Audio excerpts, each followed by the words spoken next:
তার পোস্ট অনেকদিন থেকে দেখতেছি বা তোমার পোস্ট গুলো অনেকদিন থেকে দেখতেছি, কিন্তু কিছু আওয়াজ করছে না কি লিগা, যে মাথার উপরে আছে সে বুড়া নিজেই ঠিক না, মানে আমাদের বিধায়ক। সে বুড়া নিজেই ঠিক না, মানে আমাদের বিধায়ক। বুড়া কি ধরনের শয়তান তুমি আইডিয়া করতে পারছো না, আশা করি।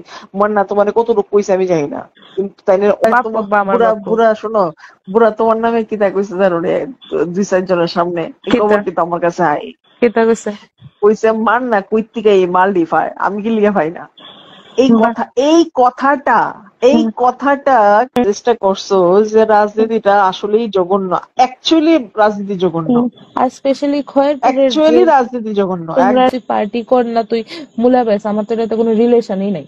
আমি তো তোরে আমার ভালোবেসে একটা আসছিলাম। বিশ্বাস আছিল যে সে যেটা করছে এটার প্রকৃত ফল কোনো না কোনো দিন একদিন পাইয়া যাবো, এবং সে পাইয়া গেছে। ওরে কি আসলে পদ থেকে বাই করা হয়েছে? অফিসিয়ালি এখনো বার করা হয়েছে না, বাট নন অফিসিয়ালি হ্যারি যদি এখনে মন্ডলে রাখা হয়, মন্ডল কমিটি অলরেডি গঠন হয়ে গেছে গিয়ে, মন্ডল কমিটি যদি তারা রাখা হয় তাহলে একদম তুলকালাম হয়ে যাবো গিয়া। এটা বুড়া খুব ভালো করে জানে এবং বুড়া রাখছে না। বাকি যে 2টা ছেলে আসলো তার সঙ্গে, তারা 2জন বেরিয়ে গেছে। মান্না আমাদের সঙ্গে আমাদের টেবিলে আইছে, আমার সঙ্গে বইছে, গল্প করছে, কাকুর সঙ্গে পরিচয় করাইছি, সে গল্প করছে, কথা বইয়া এখান থেকে উঠা গিয়া সেটা এরপরের দিন সকালবেলা কি করছে জানো? সকালবেলা অপূর্বদার সঙ্গে শিবাজির সামনে বইছে, বইয়ে সেটা অপূর্বদার সঙ্গে বিভিন্ন কথাবার্তা কইছে, প্ল্যান বানাইছে, বানায় সেটা সে এমএলএ এর কাছে, বুড়ার কাছে গিয়া সেটা কইছে যে দেবজেনেদি গতকালকে গণপতিতে গেছে, মাল খায়া টু রইছে। হ্যাঁ, আরে বিভিন্ন খাইলো করবা পেট দুইজন, কি? শুনো তুইও না তো এনে বইয়ে মোদি খাস। শুনো না, তুমি যদি চারে সাইকো কইতাছো, এই সাইকো তো তোমার 12টা বাজাই দিছে তোমার পলিটিক্যাল ক্যারিয়ারে। হ্যাঁ, আমি ও দিদি সাইকো কি এমন কমু অবস্থা, কও। ভালো হইলে কি হইতো তার? এই মানুষটি দেখা রাখতেছে তাই কিভাবে কি করে, একটা মেয়েরে কিভাবে ধ্বংস করে। একটা একটা করে তো কয়েকটা হয়ে গেছে। ওইটা তো অফিসিয়ালি, আর আনঅফিসিয়ালি তো এক বাচ্চার মার হতে ছাড়ে না কত। এই যে বাট পম্পিবি, হ্যাঁ, আমি তোমার পম্পিবির একটা কথা, আমি তারও আমি তোর আমি কপালে তোমার আছে। কই, হ্যাঁ, ঠিক আছে? হ্যাঁ, এই যে পম্পিবি হ্যাঁ। একদম নাম্বার নটোরিয়াস মহিলা। কি তোমার আমি এমন এমন দৃষ্টান্ত দিয়া দেবো, তোমার মাথায় হাত পইরা যাবো গিয়া। আমি জানি, মান্না নিজে কইছে নাম, আমারে। আমি তোমার নাম মেনশন করতেছি না। তার বাড়িতে গিয়ে সে আমার নিজে কইছে, তার বাড়িতে গিয়ে তার মা সে থাকে, তার মা বাজারে গেছে। একটা সময় ওই মহিলা আহ পাঁচখয়েরপুরের তোমার মহিলা মোর্চার প্রেসিডেন্ট আছিল, পম্পিবিরের জায়গায় আসিল। ওই মহিলার বাড়িতে গিয়ে তার মা যখন আসিল না, সিকিউরিটি কইছে সবাই ইয়েতে কি জানি কয় উঠানে দাঁড়াইতো বললা, মহিলা রান্না করে আসিল, রান্না করে গিয়ে দরজা লাগাই লেগেছে, এবং এমন কিছু কাণ্ড গড়লাপ করছে যে সে যে আমারে কইছে আমার লজ্জা লাগছে। তখন সে জোর হাত করে কইছে যে স্যার আমার আমি শারীরিক ভাবে অসুস্থ, আমারে মাফ করেন, পায়ে পড়ছে। এরপরের কাহিনী আমি আর তোমার কিছু কইলাম না। না পাপিয়া জাহান কিন্তু পপিবীরের মতো এতটা মানে অসভ্য না। পাপিয়া জাহান পাপিয়া জাহান যেহেতু তারা পছন্দ করে না, তাদের এক এক তো মানে তারা যতই মহিলা কি করে মাইনরিটি মোর্চা রাখুক, তারা তো অ্যাকচুয়ালি মুসলিম কেউ পছন্দ করে না।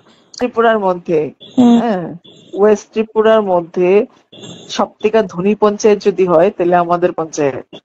তোমরা তো বাইপাসের মধ্যে যে কারনামা হয়, তোমরা তো না রমা এমএলএ খুব ভালো। তার মেয়ের নাচের মাস্টারের লগে শুধু সে না, বান্টি না, বান্টির সঙ্গে আরো 2জন আছিল। 3জন মহিলা মিল্লা সরা যখন একটা নাচের মাস্টারের সঙ্গে বিভিন্ন ধরনের রঙ্গবিলাপি করছে, এটা শুধু তুমি না, পুরা খয়েরপুর বাইরে লইছে।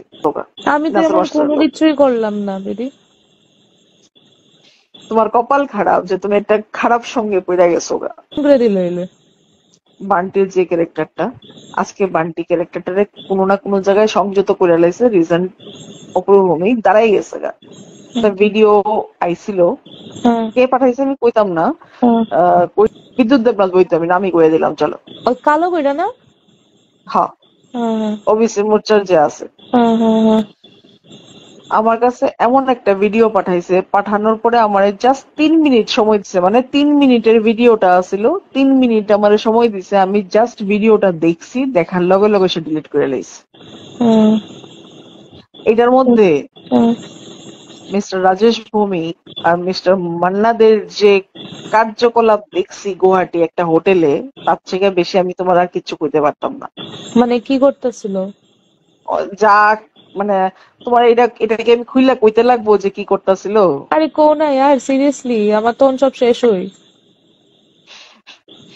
অনেক কিছু, অনেক কিছু। মানে কি তা মদের আজকে আসর? আজকে আজকের মদের আসর তো ভালো জিনিস রে ভাই। তো কি করতেছিল? হ্যাঁ তো আমার সঙ্গে মেয়ে ইচ্ছা করে। সংক্রান্ত মেয়ে সংক্রান্ত কেস রে বাবা।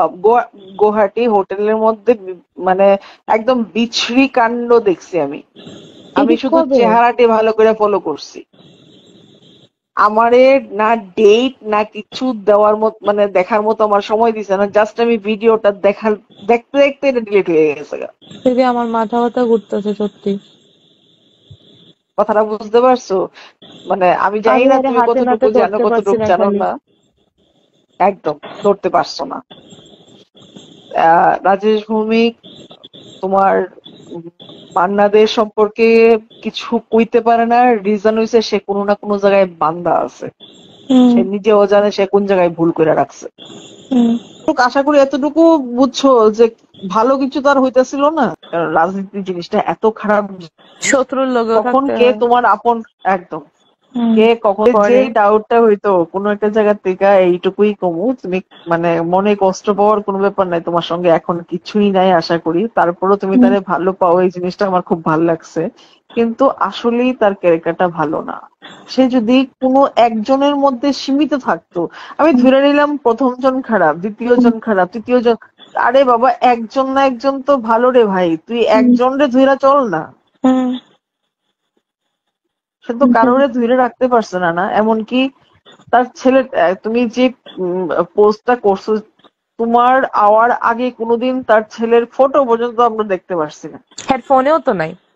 হ্যাঁ আপলোড নাই নাই, করতে পারে, একদম ফোনেও তো নাই। একদম নাই, নাই। তোর সন্তান, তুই তোর ছেলের ফটোটা কোনোদিন কোনো একটা পোস্ট করতে পারছিস না? আরে এটা কি পোস্ট ধরনের না আদর? করো, স্কুলে নিয়ে গেছিনি কোনো সময়? হ্যাঁ মার নাম লেহেন না, স্কুলে ডিসিস্ট, এটাও জানে না। আমি নতুন স্কুলে এডমিশন করাইতে নিয়ে গেছি তখন জানি। এবার আছে হ্যাঁ, টিউশনের ফিস কোয়ালিফিকেশন আমি কি দেই। রে? হ্যাঁ সঙ্গীতা, তার কোয়ালিফিকেশন কি, একদম ফেল অ্যাকচুয়াল ফেল, কোয়ালিফিকেশন কি? Fail fail. তার বাবার সঙ্গে অপূর্ব ভৌমিকের ঝগড়া, হুম হ্যাঁ, হুম এই মন্ডল অফিসের সামনে সারা দুনিয়া দেখছে। ও দেখতে পারে না তো তার বাপ অপূর্ব ভৌমিকরে? সে বুড়া। নিজেই ঠিক না, মানে আমাদের বিধায়ক। আর বুড়ারে কোনোদিন সিগারেট খেতে দেখছো নি? সামনে থেকে দেখছো দেখছি নি? অর্ধেক খায় দূর ফেলা বুড়ার দেয়। হাতটা কেমনে হাত। কাঁপে, হ হ হ হ বুড়ার হ হাতটা কেমনে কাঁপে দেখছো হ। নি? আর হ্যাঁ, বেটার তোমার লগে আমি মোটামুটি আধা ঘন্টা আমি শোনো, সামনে বইছি। বেটা প্রত্যেকটা কথা বলছে, আমি প্রত্যেকটা কথা বেটার ভুল প্রমাণ করছি। আর মান্না তো একটা চেকটা বুমা, মেরে বাপ কো কেসে গলত বল দিয়া। এমন তো ভুল মানে ভুল, তোর বুড়া বাপ তোমার কোক বা আমার বুড়া বাপ কোক। বুড়া শোনো, বুড়া তোমার নামে কি তা কইছে জানো রে? 2-4 জনের সামনে এই কিতা খবরটি তো আমার কাছে আই। কিতা কইছে? কইছে মান না কই থেকে এই মালডি পায়, আমি কি লিয়ে পাই না।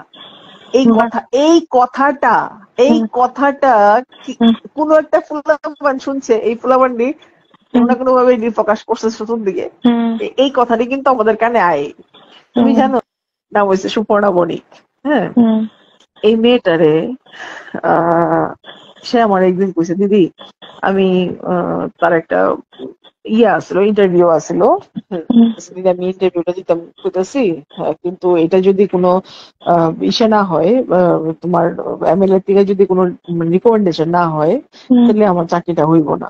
হুম কি চম্পকনগর একটা স্কুলে চাকরি করে, এটা কেউ জানে না। হুম চম্পকনগর যে স্কুলটাতে চাকরি করে, ওই হুম স্কুলে যাওয়ার সময় তার রানীর বাজার, হয়তো বুড়া কোন দিক থেকে আইতাছিল, হুম রানীর বাজার তারে ক্রস করছে। হ্যাঁ, হুম আমি পঞ্চায়েতে আসছিলাম, তাই আমারে ফোন করছে, কই দিদি স্যার ফোন করছে, আমার কইতেছে, আমারে বলে রানীর বাজার দেখছে, আমি তো চম্পকনগর স্কুলে যেতেছি, কি করতাম? আমি বলছি, হুম তোরে কি কইছে? কইছে, কয় আমারে কইছে এখন ব্লকে যাওয়ার লিগা। আমি হুম বলছি, ঠিক আছে তুই ব্যাক করে আয়, পড় এসে ব্লকে আয়। হুম তো তাই ব্লকে যাওয়ার আগে পঞ্চায়েতে আবার ঢুকছে, ঢুকে সে কই দিদি ভয়ও লাগতেছে, তাই না জানি কি জিজ্ঞেস করে। আমি হুম বলছি, কোনো ভয়ের কিছু কারণ নাই, তুই একটা কাজ কর, তুই ইন্টারভিউটা নিয়ে এসে কথা কই এলাই যে হুম আমি এই দিকে আমার ইন্টারভিউ হুম পড়ছে, আমি হুম যাইতাম। হুম সে যখন গেছে হুম গিয়ে সেটা ব্লকের সামনে গিয়ে আবার আমারে ফোন করছে, দিদি তাইলে যদি কিছু চাই আমি কি কইতাম। আমি তারপরে আমি তারে কইলাম একটা কাজ করবি তুই, তাইলে আমি তো জানি তারে কেমন, আমি হুম বলছি তুই একটা কাজ করবি যে তুই একদম খোলামেলা করে লবি যে স্যার আমি আমার আমার যদি চাকরিটা হয় হুম আমি প্রথম 6 মাসের যা আমার স্যালারি আইবো ওই হুম স্যালারিটা আমি এমএলএ ফান্ডে দেবো, তুই কিন্তু একবারও কবি না প্যানেলে দিবি বলে হুম আমি আমার পুরো স্যালারিটা 6 মাসের আমি এমএলএ ফান্ডে দিয়ে দেবো, হুম এই কথাটা কই আইবি। হুম বুঝছে ঠিক আছে। এবার তাই যখন রুমে ঢুকছে, ঢুকার পরে তখন উনি জিজ্ঞেস করছে, বিভিন্ন কথা জিজ্ঞেস করছে, তো সে তার ব্যাপারটা কইছে। কোয়ার পরে কইলো যে স্যার আমি 6 মাসের স্যালারি আমি আপনার এমএলএ ফান্ডে দিয়ে দেবো, আমার চাকরিটা একটু দেখবেন, আপনি একটু রিকমেন্ডেশনটা পাঠিয়ে দিবেন। হুম তখন তাহলে কইছে যে আমি কি, আরে বোকা আমি কি তোমার কাছে স্যালারি তোমার ইয়ে চাইছি, টাকা পয়সা চাইছি, এ কি বোকা বোকা কথা কও।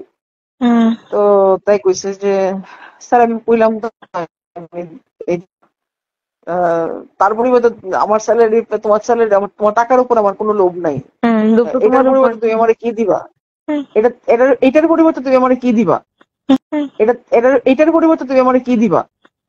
তখন তাই চুপ হয়ে গেছে।